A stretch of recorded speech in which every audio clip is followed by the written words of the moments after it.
Good morning students and welcome back to your online economics learning classes. I hope all of you enjoy your holidays और आपने अपना holidays homework भी complete कर लिया होगा। तो चलते हैं हम अपना चैप्टर को कंटिन्यू करते हैं। आपको पता है हमारा जो चैप्टर चल रहा था, चैप्टर नंबर 1 हम रिवीजन में ले रहे थे और वो चैप्टर है हमारा some basic concepts of macro economics. उस चैप्टर में अभी तक हमने टाइप्स ऑफ गुड्स पढ़े थे। फाइनल गुड कौन से होते हैं, इंटरमीडिएट गुड्स कौन से होते हैं, कंज्यूमर, कैपिटल गुड्स। तो ये मेरी पिछली वीडियो में है, एक बार उसको भी व्यू कर लेना। उसके बाद जो आज टॉपिक करा रही हूँ उसको फिर स्टडी करना। आज का हमारा जो टॉपिक है वो है हमारा इन्वेस्टमेंट। इन्वेस्टमेंट क्या होता है? देखो, इन्वेस्टमेंट का मतलब क्या होता है? Increase in the stock of capital.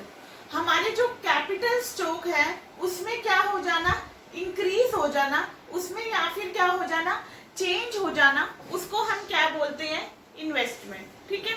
For example, आज मेरे पास 5 मशीनरी है, अगले साल 2 मशीनरी और आ जाती है, टोटल मशीनरी 7 हो गई। तो 2 मशीनरी की मेरे पास क्या हो गई? इन्वेस्टमेंट हो गई। मैंने क्या करे, उस पर पैसा लगाया है। ठीक है। तो वो हमारी क्या हुआ, कैपिटल स्टॉक में क्या हुआ है? चेंज हुआ है। पहले मेरे पास 5 थी, अब नेक्स्ट ईयर मैंने 2 और खरीद ली, तो मेरे पास टोटल कितनी हो गई? 7 हो गई। तो वो क्या हो जाएगा हमारा? इन्वेस्टमेंट।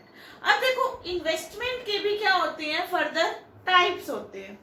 देखो, इन्वेस्टमेंट का फर्स्ट टाइप आता है हमारा फिक्स्ड इन्वेस्टमेंट। फिक्स्ड इन्वेस्टमेंट क्या होती है? देखो, यहाँ पर लिखा भी हुआ है मैंने, increase in the stock of fixed assets. यानी कि हमारे जो फिक्स्ड एसेट्स हैं उसके स्टॉक में क्या हो जाना?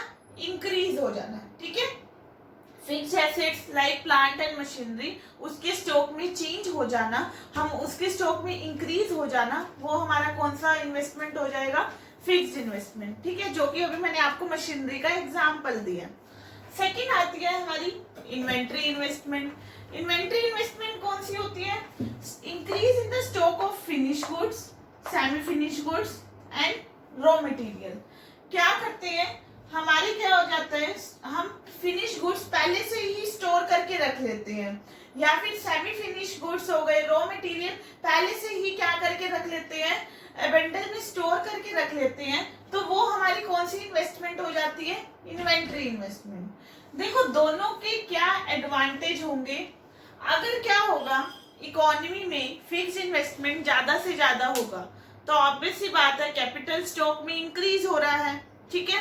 कैपिटल स्टॉक में इंक्रीज हो रहा है तो प्रोडक्शन कैपेसिटी क्या हो रही है? इंक्रीज हो रही है। मशीनरी ज्यादा आ रही है तो प्रोडक्शन भी ज्यादा होगी। प्रोडक्शन ज्यादा होगी तो इकोनॉमी की क्या होगी? ग्रोथ होगी, जिससे कंट्री की जीडीपी क्या हो जाएगी? इंक्रीज हो जाएगी। ठीक है। तो ये थी फिक्स इन्वेस्टमेंट के बेनिफिट्स। इन्वेंट्री इन्वेस्टमेंट के क्या बेनिफिट होएंगे?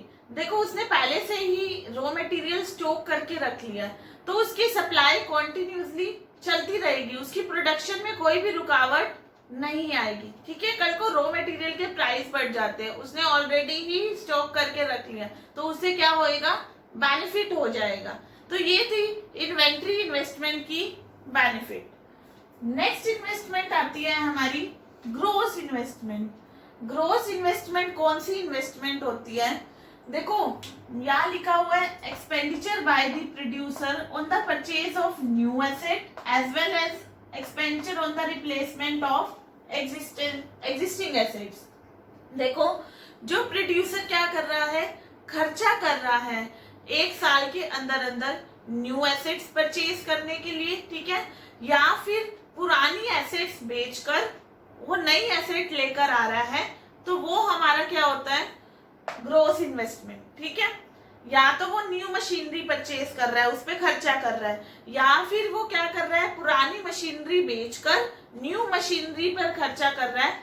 ठीक है। रिप्लेस कर रहा है, तो वो हमारे कौन सा इन्वेस्टमेंट हो जाएगा? Gross investment. ठीक है। एक होता है हमारा नेट इन्वेस्टमेंट। नेट इन्वेस्टमेंट क्या होती है? Expenditure by the producer on the purchase of new asset. यानी कि जो प्रोड्यूसर क्या करता है, खर्चा करता है सिर्फ न्यू एसेट्स परचेज करने के लिए। इसमें हमारी जो पुरानी मशीन बेचकर हम न्यू मशीन लेकर आते हैं वो नेट इन्वेस्टमेंट में हमारा इंक्लूड नहीं होगा।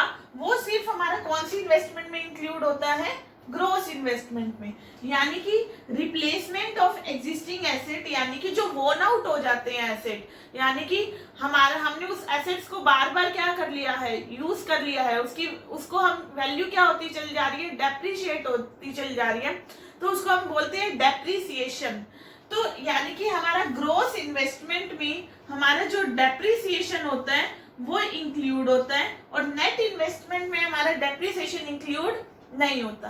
नेट इन्वेस्टमेंट में सिर्फ जो प्रोड्यूसर एक साल के अंदर अंदर खर्चा करेगा सिर्फ न्यू एसेट परचेज करने के लिए, उसी को ही हम क्या करेंगे, इंक्लूड करेंगे।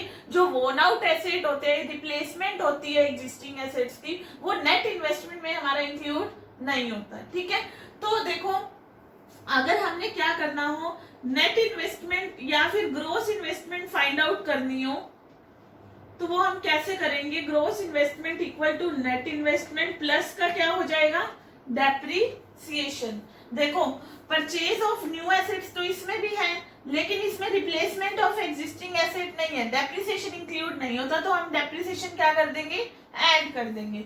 इसी तरह अगर आपने नेट इन्वेस्टमेंट फाइंड आउट करना हो तो किस तरह करते हैं, ग्रोस इन्वेस्टमेंट माइनस का क्या हो जाएगा, डेप्रिसिएशन। ग्रोस इन्वेस्टमेंट में ग्रोस में डेप्रिसिएशन इंक्लूड होता है और नेट में इंक्लूड नहीं होता। तो ये था हमारा आज का टॉपिक इन्वेस्टमेंट। आई होप आपको ये टॉपिक अच्छे से क्लियर हो गया होगा। इस टॉपिक को बार बार आपने व्यू करना है। Okay, thank you everyone.